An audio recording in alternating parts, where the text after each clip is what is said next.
എല്ലാവർക്കും നമസ്കാരം. ഇന്ന് ശ്രീ പത്മനാഭസ്വാമി ക്ഷേത്രത്തിൻ്റെ കുറച്ച് വിശേഷങ്ങളുമായിട്ടാണ് വന്നിരിക്കുന്നത്. രാവിലെ കൊച്ചിയിൽ നിന്നും ഒരു 7 മണിക്ക് സ്റ്റാർട്ട് ചെയ്തിട്ട് ഒരു 2:30 മണിയോട് കൂടിയിട്ടാണ് നമ്മൾ ഈ ക്ഷേത്രത്തിന് മുന്നിലേക്ക് എത്തിയത്. വൈകുന്നേരം 4:30 നട തുറക്കും. അപ്പോൾ ആ സമയത്ത് തൊഴാമെന്ന രീതിയിലാണ് എത്തിയിരിക്കുന്നത്. തൊട്ടടുത്ത് തന്നെ നമുക്കൊരു റൂം ബുക്ക് ചെയ്യാൻ പറ്റി. ഓയോ വഴിയാണ് ആ റൂം ബുക്ക് ചെയ്തത്. ഒരു 1500 രൂപ താഴെ ഒരു റൂമിന് വന്നുള്ളൂ. പക്ഷേ അമ്യൂണിറ്റീസും ആ രീതിയിലേ ഉണ്ടായിരുന്നുള്ളൂ. ഒരു ആവറേജ് എന്ന് വേണമെങ്കിൽ നമുക്ക് പറയാം. വൃത്തിയുടെ കാര്യത്തിലാണെങ്കിലും അമ്യൂണിറ്റീസിൻ്റെ കാര്യത്തിലാണെങ്കിലും റൂമിൽ നമുക്ക് AC ഉണ്ടായിരുന്നു, TV ഉണ്ടായിരുന്നു, പിന്നെ രാവിലെ ചൂടുവെള്ളം, എല്ലാ കാര്യങ്ങളും ഉണ്ടായിരുന്നു. ഒരു രാത്രി നിൽക്കാനായിട്ട് വലിയ കുഴപ്പമില്ലാത്ത ഒരു റൂമായിട്ടാണ് എനിക്ക് തോന്നിയത്. പക്ഷേ ലിഫ്റ്റ് ഫെസിലിറ്റി ഇവിടെ ഉണ്ടായിരുന്നില്ല. പിന്നെ ഞാൻ നേരത്തെ പറഞ്ഞ പോലെ തന്നെ വൃത്തിയുടെ കാര്യം നോക്കുകയാണെങ്കിൽ ഒരു ആവറേജ് എന്നേ നമുക്ക് പറയാൻ പറ്റുള്ളൂ. പക്ഷേ അമ്പലത്തിന് തൊട്ടടുത്താണ്. ഒരു 10 മിനിറ്റിൽ നടക്കാനുള്ള ദൂരം. വണ്ടിക്കാണെങ്കിൽ കാറിനാണെങ്കിൽ ഒരു 2 മിനിറ്റിനുള്ളിൽ അവിടെ എത്തും. അപ്പോൾ വൈകിട്ട് നമ്മൾ 4:30 4:15 അവിടെ ചെന്നു. ഒരു 40 മിനിറ്റിനുള്ളിൽ നമുക്ക് തൊഴുതിറങ്ങാൻ പറ്റി. നിർമാല്യം തൊഴാനായിട്ടും നമ്മൾ അമ്പലത്തിൽ പോയിട്ടുണ്ടായിരുന്നു. രാവിലത്തെ സമയമായതുകൊണ്ട് തന്നെ അമ്പലത്തിൻ്റെ അടുത്ത് തന്നെ നമ്മുടെ വണ്ടി, കാറ് പാർക്ക് ചെയ്യാം. അവിടെ വലിയ ബഹളങ്ങളൊന്നും ഉണ്ടായിരുന്നില്ല. നിങ്ങൾ ശ്രീ പത്മനാഭസ്വാമി ക്ഷേത്രത്തിൽ നിർമാല്യം തൊഴാൻ വരികയാണെങ്കിൽ ഏറ്റവും തിരക്ക് കുറഞ്ഞ സമയമാണ് രാവിലെ 3:30 തൊട്ട് 4:45 വരെ.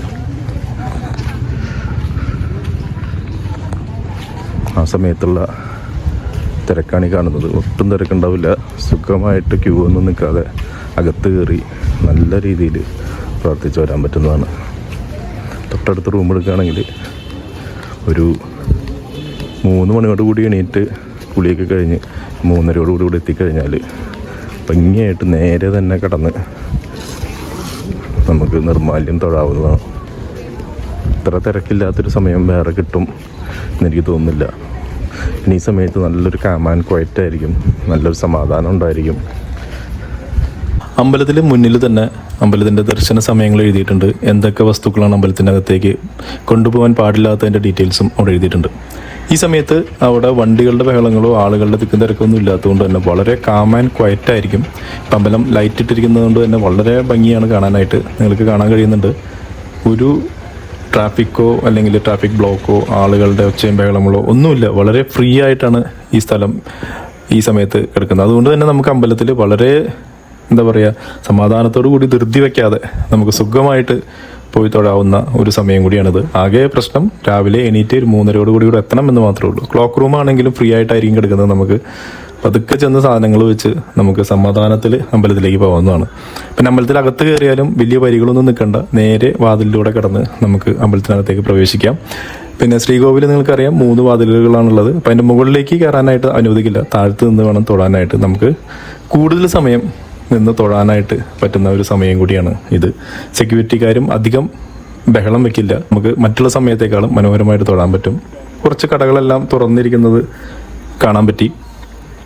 പിന്നെ ചോദിച്ചു കഴിഞ്ഞപ്പോൾ നമുക്ക് അറിഞ്ഞു അടുത്ത് പഴവങ്ങാടി ഗണപതി ക്ഷേത്രം ഒരു 4:30 മണിയോടുകൂടി തന്നെ തുറക്കും.